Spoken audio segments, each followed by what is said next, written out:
Hello guys, ಎಲ್ಲರಿಗೂ ನಮಸ್ಕಾರ. Welcome back to my channel. ಸ್ನೇಹಿತರೆ, ಇವತ್ತಿನ ವಿಡಿಯೋಲಿ ನಾನು ನಿಮಗೆ ಡೇಟಾ ಎಂಟ್ರಿ ಆಪರೇಟರ್ ಬಗ್ಗೆ ಮಾಹಿತಿ ಅನ್ನೋದು ಕೊಡ್ತಿದ್ದೀನಿ. ಸರ್ಕಾರಿ ಉದ್ಯೋಗ ಕೆಲಸ ಆಗಿರುತ್ತೆ. ಇದು 2026 ಡೇಟಾ ಎಂಟ್ರಿ ಆಪರೇಟರ್ ವರ್ಕ್ ಬಗ್ಗೆ ಮಾಹಿತಿ ಅನ್ನೋದು ಕೊಡ್ತಿದ್ದೀನಿ. ಇದು ಸರ್ಕಾರಿ ಉದ್ಯೋಗ ಆಗಿರುತ್ತೆ ಸ್ನೇಹಿತರೆ. ಯಾವುದೇ ರೀತಿ ಫೀಸ್ ಇರಲ್ಲ. ಇದು ಡೈರೆಕ್ಟ್ ಅಪ್ಲಿಕೇಶನ್ ಅನ್ನೋದು ನೀವು ಆನ್ಲೈನ್ ಮುಖಾಂತರ ಆಗಬೇಕಾಗಿರುತ್ತೆ. ಯಾರೂ ಅಷ್ಟೇ ಮಿಸ್ ಮಾಡ್ಕೋಬೇಡಿ. ಹೇಗೆಲ್ಲ ಅಪ್ಲೈ ಮಾಡಬೇಕು, ಯಾರೆಲ್ಲ ಅಪ್ಲೈ ಅನ್ನೋದು ಮಾಡ್ಕೋಬೋದು ಎಲ್ಲ ಕ್ಲಿಯರಾಗಿ ಈ ವಿಡಿಯೋಲಿ ತಿಳಿಸ್ಕೊಟ್ಟಿದ್ದೀನಿ. ವಯೋಮಿತಿ ಏನಾಗಿರುತ್ತೆ, ಸಂಬಳ ಎಲ್ಲ ಏನಾಗಿರುತ್ತೆ ಅಂತ ಕ್ಲಿಯರಾಗಿ ಎಕ್ಸ್ಪ್ಲೇನ್ ಮಾಡಿದ್ದೀನಿ ಸ್ನೇಹಿತರೆ. ಇಲ್ಲಿ ನೋಡ್ಬೋದು, ನೀವು ಚೆಕ್ ಅನ್ನೋದು ಮಾಡ್ಬೋದು.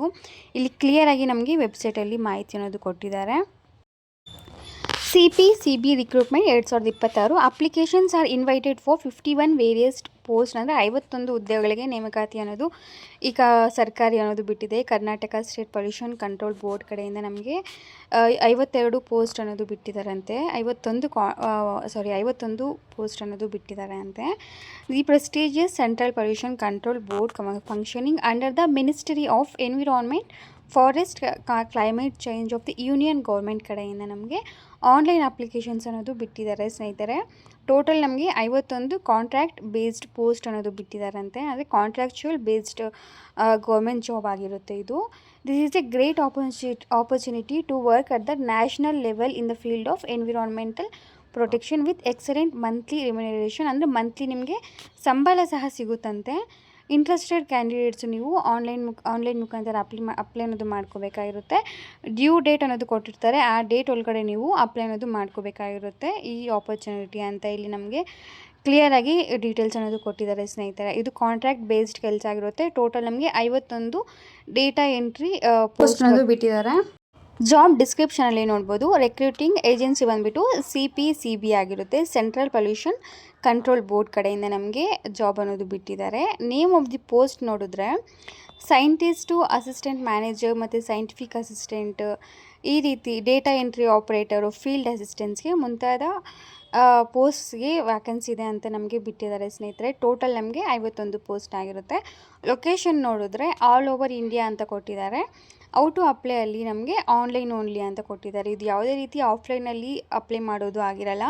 ಆನ್ಲೈನ್ ಮುಖಾಂತರ ನೀವು ಅಪ್ಲೈ ಅನ್ನೋದು ಮಾಡಬೇಕಾಗಿರುತ್ತೆ. ಅವರ ಅಫಿಷಿಯಲ್ ವೆಬ್ಸೈಟ್ ಇರುತ್ತೆ ಸ್ನೇಹಿತರೆ, ಅಲ್ಲಿ ಹೋಗಿ ನೀವು ಅಪ್ಲೈ ಅನ್ನೋದು ಮಾಡಬೇಕಾಗಿರುತ್ತೆ. ನೆಕ್ಸ್ಟ್ ಇಲ್ಲಿ ನಮಗೆ ಜಾಬ್ ಡೀಟೇಲ್ಸಲ್ಲಿ ನೋಡಿದ್ರೆ, as per the official notification issued by the Central Pollution Control Board, the complete details of the vacant post in various categories are as follows ಅಂತೆ. 51 ಪೋಸ್ಟ್ ಇದೆ ಅಲ್ವಾ, ಅದರಲ್ಲಿ ನಮಗೆ ಯಾವುದಕ್ಕೆಲ್ಲ ವೇರಿಯಸ್ ಪೋಸ್ಟ್ ಎಲ್ಲ ಇದೆ ಅಂತ ಇಲ್ಲಿ ನೋಡೋಣ ಸ್ನೇಹಿತರೆ.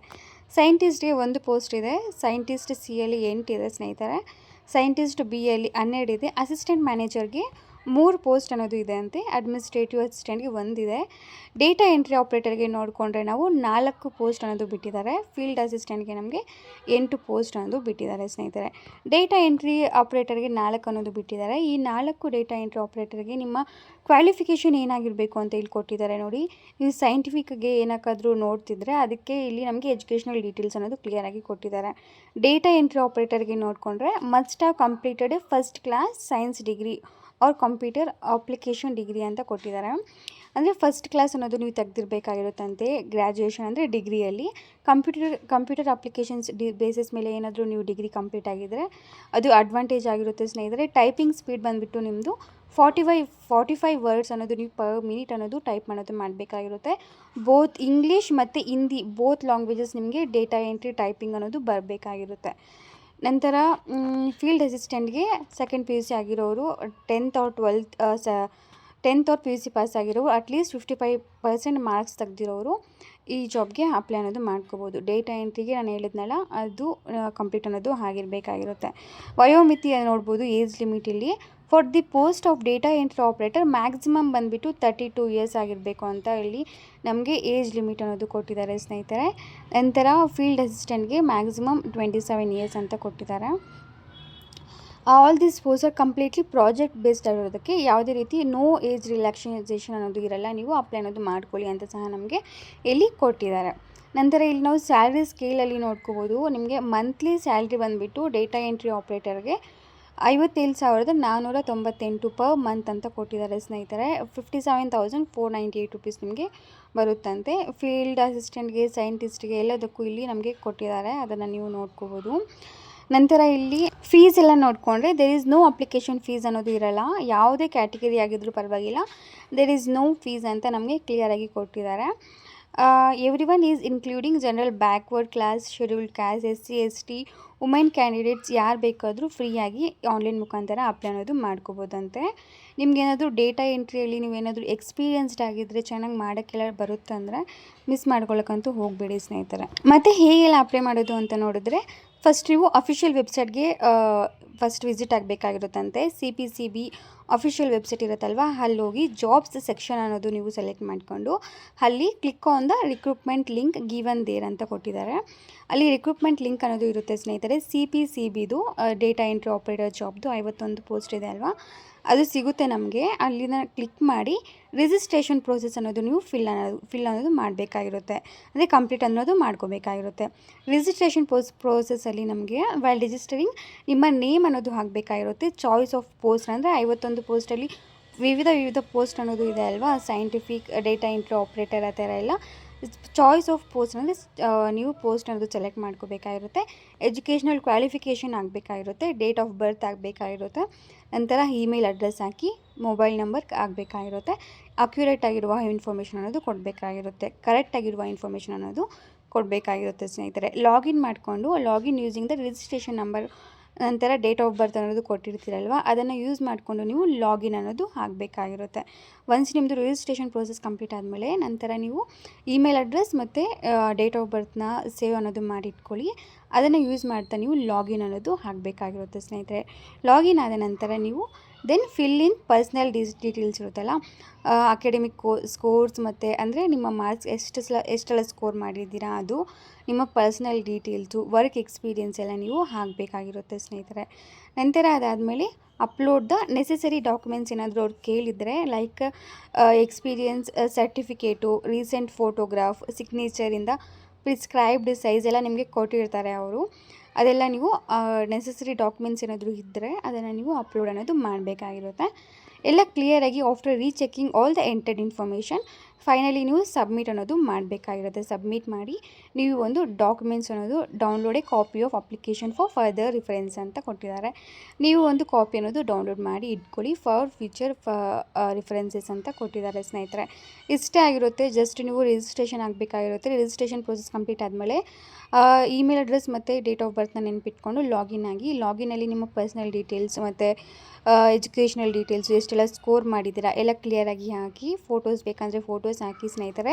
ನಂತರ ಎಕ್ಸ್ಪೀರಿಯನ್ಸ್ ಸರ್ಟಿಫಿಕೇಟ್ ಏನಾದರೂ ಇದ್ದರೆ ನಿಮಗೆ ಡೇಟಾ ಎಂಟ್ರಿ ಆಪ್ರೇಟರಲ್ಲಿ ಅದನ್ನು ಸಹ ಹಾಕಿ, ರೀಸೆಂಟ್ ಫೋಟೋ ಸಿಗ್ನೇಚರ್ ಎಲ್ಲ ಕ್ಲಿಯರಾಗಿ ಹಾಕಿ, ಎಲ್ಲ ಕ್ಲಿಯರಾಗಿ ಇದೆಯಾ ಇಲ್ವಾ ಅಂತ ನೋಡಿಕೊಂಡು ಸಬ್ಮಿಟ್ ಅನ್ನೋದು ಕೊಡಬೇಕಾಗಿರುತ್ತೆ.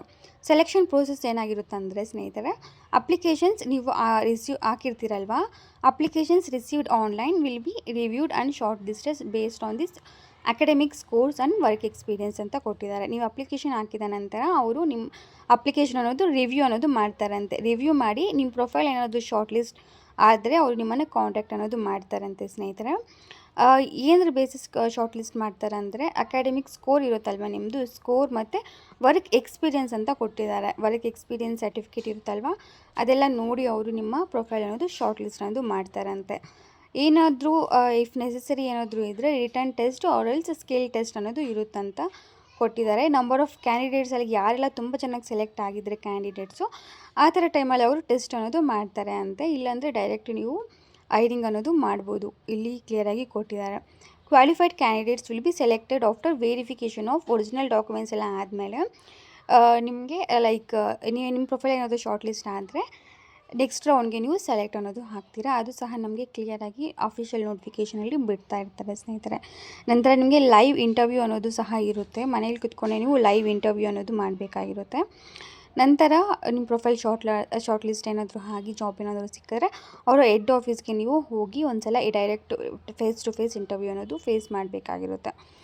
ಓಕೆ ಗೈಸ್, ಇಷ್ಟೇ ಆಗಿರುತ್ತೆ ಜಾಬ್ ಡೀಟೇಲ್ಸ್ ಎಲ್ಲ. ಏನೇ ಡೌಟ್ಸ್ ಇದ್ದರೂ ಪ್ಲೀಸ್ ಕಮೆಂಟ್ ಹಾಕಿ, ಖಂಡಿತ ನಿಮಗೆ ನಾನು ರಿಪ್ಲೈ ಅನ್ನೋದು ಕೊಡ್ತೀನಿ. ಅದೇ ರೀತಿ ಪ್ಲೀಸ್ ನನ್ನ ವಿಡಿಯೋಗೆ ಲೈಕ್ ಕೊಟ್ಟು ಸಪೋರ್ಟ್ ಮಾಡಿ ಸ್ನೇಹಿತರೆ. ಈ ಥರ ವೀಡಿಯೋಸ್ ತುಂಬಾ ಜೆನ್ಯೂನ್ ಆಗಿರುವಂತಹ ಜಾಬ್ಸ್ ಅನ್ನೋದು ನಿಮ್ಮ ಮುಂದೆ ತರ್ತೀನಿ ಸ್ನೇಹಿತರೆ.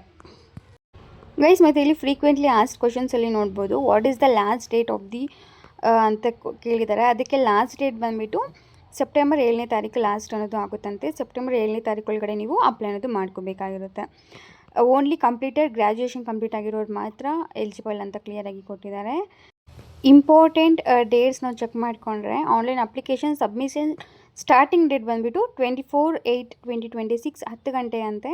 ಅಂದರೆ 24 ಅಂದರೆ ನಾಳೆನೇ ಆಗಿರುತ್ತೆ ಸ್ನೇಹಿತರೆ. ನಾಳೆ 10 ಗಂಟೆಗೆ ಚೆಕ್ ಮಾಡಿ ನೀವು, ಅವರು ಬಿಟ್ಟಿರ್ತಾರೆ. ಸೊ ಬಿಟ್ಟಿದ್ದಾಗ ಅಪ್ಲೈ ಅನ್ನೋದು ಮಾಡ್ಕೊಳ್ಳಿ. ನಂತರ ಲಾಸ್ಟ್ ಡೇಟ್ ಬಂದುಬಿಟ್ಟು ಆಗಲೇ ಹೇಳಿದ್ನಲ್ಲ, ಸೆಪ್ಟೆಂಬರ್ 7ನೇ ತಾರೀಕಿಗೆ ಲಾಸ್ಟ್ ಡೇಟ್ ಅನ್ನೋದು ಆಗಿರುತ್ತಂತೆ. ನೆಕ್ಸ್ಟು ಡೇಟ್ ಪ್ಲೇಸ್ ಎಲ್ಲ ನೀವು ಎಲ್ಲೆಲ್ಲ ಅಟೆಂಡ್ ಮಾಡಬೇಕಾಗಿರುತ್ತೆ ಏನು ಅಂತೆಲ್ಲ ಕ್ಲಿಯರಾಗಿ ನಿಮಗೆ ನಿಮ್ಮ ಪ್ರೊಫೈಲ್ ಏನಾದರೂ ಶಾರ್ಟ್ ಲಿಸ್ಟ್ ಆದರೆ ನಿಮ್ಗೆ ಅವರು ತಿಳಿಸ್ಕೊಡ್ತಾರೆ ಸ್ನೇಹಿತರೆ. Okay guys, thank you so much for watching the full video. ಏನೇ ಡೌಟ್ಸ್ ಇದ್ದರೂ ಕಮೆಂಟ್ ಹಾಕಿ, ಖಂಡಿತ ಎಲ್ರಿಗೂ ರಿಪ್ಲೈ ಅನ್ನೋದು ಕೊಡ್ತೀನಿ. ನಿಮಗೇನಾದರೂ ಅಪ್ಲಿಕೇಶನ್ ಹೇಗೆಲ್ಲ ಹಾಕಬೇಕು ಅಂತ ಏನಾದರೂ ವೀಡಿಯೋ ಬೇಕು ಅಂದರೆ ಕಮೆಂಟ್ಸಲ್ಲಿ ಕೇಳಿ. ಸೊ ದಟ್ ನಾನು ನಿಮಗೆ ಅದು ಅಪ್ಲಿಕೇಶನಲ್ಲಿ ಹೇಗೆಲ್ಲ ಆನ್ಲೈನ್ ಮುಖಾಂತರ ಅಪ್ಲೈ ಮಾಡಬೇಕು ಅಂತ ವೀಡಿಯೋ ಸಹ ಮಾಡಿ ನಿಮಗೆ ತಿಳಿಸ್ಕೊಡ್ತೀನಿ. Thank you guys and all the very best. Bye.